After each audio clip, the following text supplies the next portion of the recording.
ल सम्पूर्णलाई हेप्पी दसैँ। हाम्रो चाहिँ विदेशको दसैँ यस्तो भइरहेछ। यहाँ हाम्रो साथीभाइहरूबाट टिका हस्तान्तरण गरियो सबैभन्दा व्यक्तिबाट जमरा यो कानमा जमरा सिउरिँदै त मजाले।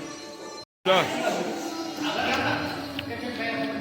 हाम्रो साथीहरूको दसैँ कार्यक्रम यस्तो छ यहाँ माहौल।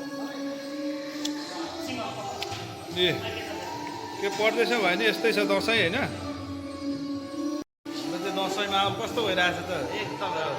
विदेशमा पनि दाजुभाइ भेट भयो होइन। के भन्नु छ? हाम्रो दसैँको माहौल हाम्रो कुरोहरू के छ? दसैँ कस्तो आइरहेछ त? भनौँ न के यार। चिसोको मौसममा विदेशमा भयो नि साथीभाइ राम्रो राम्रो भेटिएको छ र दसैँ कार्यक्रम चलिरहेको छ। ग्रुपिङ हाम्रो ग्रुपिङ पोज जाँदैछ यता साथीहरूको। अब बाहिरी माहौल ल ग्रुपिङ पोजहरू जाँदैछ दसैँको माहौलमा। यता फोटो खिच्नेहरू हुनुहुन्छ। ल म पनि छु है यहाँ। ल होइन यहाँ ल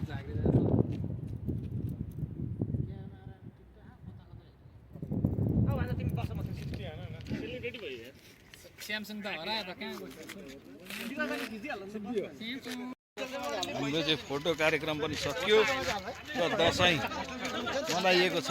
यति साथीभाइ भएर रमाइलो भयो जे होस् होइन। जहाँ गए पनि अब आफ्नो देशको पहिचान त मनाउनै पर्यो। म आफै हड्दिएको के छ सरहरूको दसैँ कस्तो आज ल भनिदिनु नि त। के कस्तो लागेको छ त दसैँ मनाउँदा? रमाइलो छ नि। हाम्रो दसैँ त्यस्तै भयो यहाँ चाहिँ। ल यो हाम्रो आले सर हुनुहुन्छ। के भनिदिनु सर ल दसैँको लागि? खुसी लागेको छ नि दसैँ मनाएर? रमाइलो छ नि होइन? ल यस्तै भयो हाम्रो चाहिँ दसैँ। ल हेर्दै गर्नु होला दसैँको माहौलमा हाम्रो एउटा सर्ट भिडियो।